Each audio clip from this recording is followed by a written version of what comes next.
Good day students. Today I am going to explain you worksheet number 1. Worksheet number 1 में समझाया गया है what are rational numbers. You have already studied in junior classes that rational numbers are the numbers which can be represented in the form of p upon q, where q is not equal to 0 and p and q are integers. These numbers are called rational numbers. For example, अगर हम देखें तो कोई भी number 4/7 is a rational number.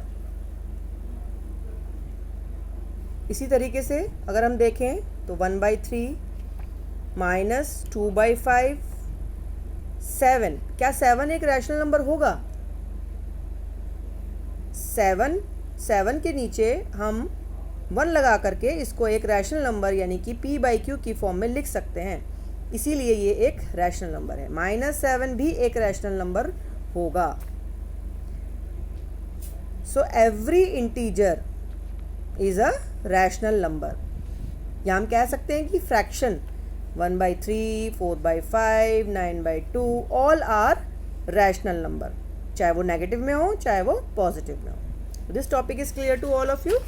Now the new topic that we are going to understand in 9th class is their decimal expansion. Decimal expansion means कि जब हम इस रैशनल नंबर को डिवाइड करेंगे तो जो हमें वैल्यू मिलेगी डेसिमल में, कोई भी इतने सारे ये नंबर हैं, इन सबको जब हम डिवाइड करेंगे तो एक डेसिमल में हमें वैल्यू मिलेगी. तो उसको देख करके हम कैसे बता सकते हैं कि नंबर रैशनल होगा या इर्रेशनल होगा. तो जो रैशनल नंबर होता है उसके जो डेसिमल एक्सपेंशन है वो दो तरह के होते हैं. First is the terminating decimal expansion and second is non terminating recurring decimal expansion. ये जो टॉपिक है ये आपको बुक में भी मिल जाएगा, आप अच्छे से रीड कर सकते हैं, वहाँ से ज़रूर रीड करेंगे, इससे और क्लियर हो जाएगा आपको. सुनेंगे ध्यान से. अब 2/5 जब हम इसको डिवाइड करेंगे 2/5 को तो 0.4 आंसर आ रहा है. ये कम्प्लीटली डिवाइड हो गया, रिमाइंडर हमारा 0 आ गया. इसमें एक बात होती है क्या कि रिमाइंडर हमारा 0 आ जाता है, रिमाइंडर इक्वल टू 0. हम इसे चेक कर सकते हैं. जब हम 5 से 2 को डिवाइड करेंगे तो पॉइंट लगाएंगे, एक 0 आएगा. 5 4 20. तो ये रिमाइंडर है हमारा 0 आ गया. तो this type of decimal expansion is called terminating decimal. Terminating मतलब ख़त्म हो जाना, एंड हो जाना. तो जब डिवाइड करते करते आंसर एंड हो जाए, रिमाइंडर हमारा 0 आ जाए, that type of expansion is called terminating decimal expansion. Now come the second type of decimal expansion, non-terminating recurring. अब non-terminating दो टाइप के होते हैं, एक होता है recurring, एक होता है non-recurring. अब इसका हम समझें कि इसका क्या मतलब है. जब मैं 1 को 3 से डिवाइड करती हूँ तो मुझे मिलता है, पॉइंट लगाकर 0 लगाया, फिर 3 से मैंने 9 बचा, रिमाइंडर 1. अब मैंने 1 से स्टार्ट किया था और मुझे फिर से 1 मिल गया. अब क्योंकि पॉइंट लगा हुआ है तो मैं एक 0 और लगा सकती हूँ, फिर से 3 आएगा, फिर से 9 आ जाएगा और फिर 1 आएगा. इसका मतलब जो 3 है ये क्या होगा, ये रिपीट होता चला जाएगा. तो this means non terminating means ख़त्म नहीं हो रहा है और रिकरिंग मीन्स रिपीट हो रहा है. रिकरिंग वर्ड का क्या मतलब है, इसको हम रिपीटिंग भी लिख सकते हैं. Non terminating repeating. बुक में जो वर्ड यूज़ होता है कई जगह, वो क्या वर्ड यूज़ हो रहा है, repeating. So non terminating means ख़त्म नहीं होना और रिकरिंग मीन्स रिपीट होना, 3 का बार बार रिपीट होना.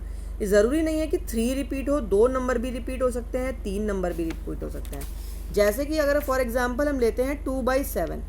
अगर हम 2/7 को लेते हैं और 7 से हम 2 को डिवाइड करते हैं तो देखिए क्या हमें मिलता है. हम पॉइंट लगाते हैं और एक हमें 0 मिल जाता है. तो 7 2 14. इस डिवीजन को आप ध्यान से देखेंगे और ख़ुद भी करके देखेंगे तब आपको ये समझ में आएगा कि जो रिपीटिंग है उसका कितना जा सकता है, कितने एक्सटेंड तक वो जा सकता है. तो अब नेक्स्ट हमें बचा 6. तो 8 56, 4 0 5 35 5 0, देन 7 49, देन 1 0. हम कब मानेंगे कि ये रिपीटिंग होगा, हम तब मानेंगे ये रिपीटिंग होगा जिस नंबर से हमने स्टार्ट किया है हम वहीं पर पहुंच जाएंगे तब.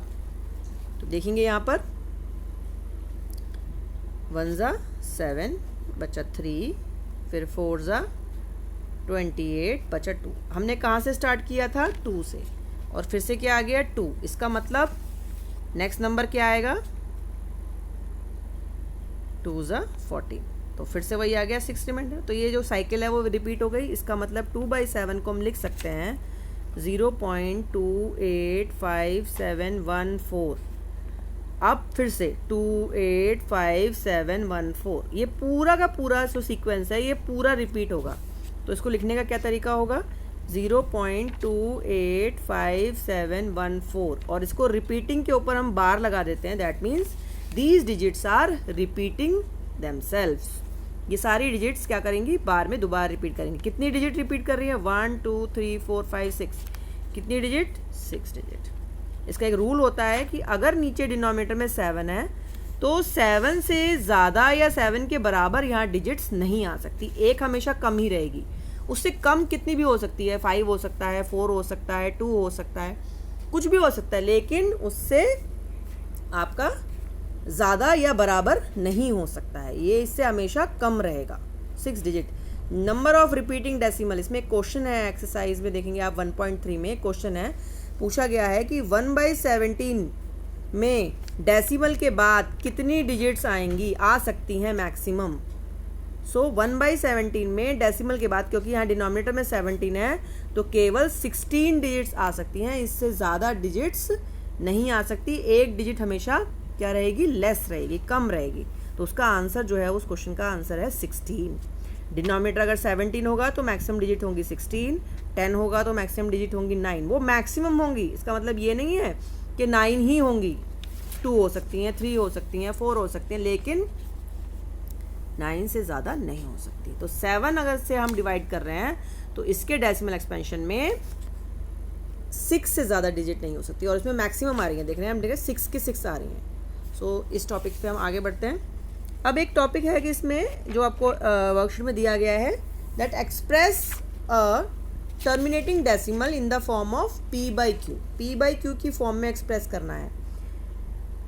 2/5 को तो हम इजीली कर सकते हैं डिवाइड करके, लेकिन उल्टा कैसे करेंगे, 0.33 को हम 1/3 में कन्वर्ट कैसे करेंगे, हमें कैसे पता चलेगा। तो इसमें क्या करेंगे, पहले लेट कर लेंगे, x = 0.444।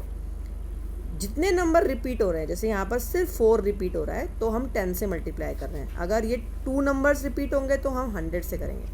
इसके एग्जाम्पल बुक में दिए हुए हैं, आप वहाँ से देख सकते हैं। आगे आने वाली वीडियोस में मैं इससे थोड़े डिफ़िकल्ट सम्स भी लूँगी, ये सबसे ईजी सम है। उसको भी 10 से मल्टीप्लाई किया, 10x = 4.4444। अब आप कहोगे कि ये एक्स्ट्रा 4 कहाँ से आ गया, पहले 4 4 थे, अब 5 हो गए। यहाँ पर बहुत सारे 4s हैं, उसमें से हमने ले ली ताकि ये पीछे का जो पार्ट है वो सेम रहे। 4 डिजिट यहाँ पर है, 4 डिजिट यहाँ पर है, ताकि माइनस करने पर 0 हो जाए। अब हमने 10 में से 1x को सब्ट्रैक्ट किया और 4 में से 0 को सब्ट्रैक्ट किया, तो वी गेट 10x - 1x = 4 - 0। ये सब माइनस हो गया, 0 हो गया।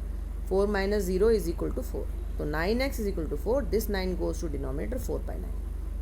Now you have 2 questions in homework. First is 10/3 and 7/4. Express them as decimal expansion. तो डिवाइड करके उनको डेसिमल फॉर्म में एक्सप्रेस कर देंगे, ये ईजी है। Now 0.77 in the form of p/q, where p and q are integers. तो ये क्वेश्चन जो मैंने अभी एग्जाम्पल एक्सप्लेन किया है उसकी तरह है। अब आप वर्कशीट नंबर 1 ईजिली कर पाएंगे। वर्कशीट नंबर 1 के लिए ये वीडियो एनफ है। सभी बच्चों के जो भी डाउट्स थे वो क्लियर कर दिए गए हैं। अब सभी बच्चे अपना होमवर्क टाइमली सेंड कर दें।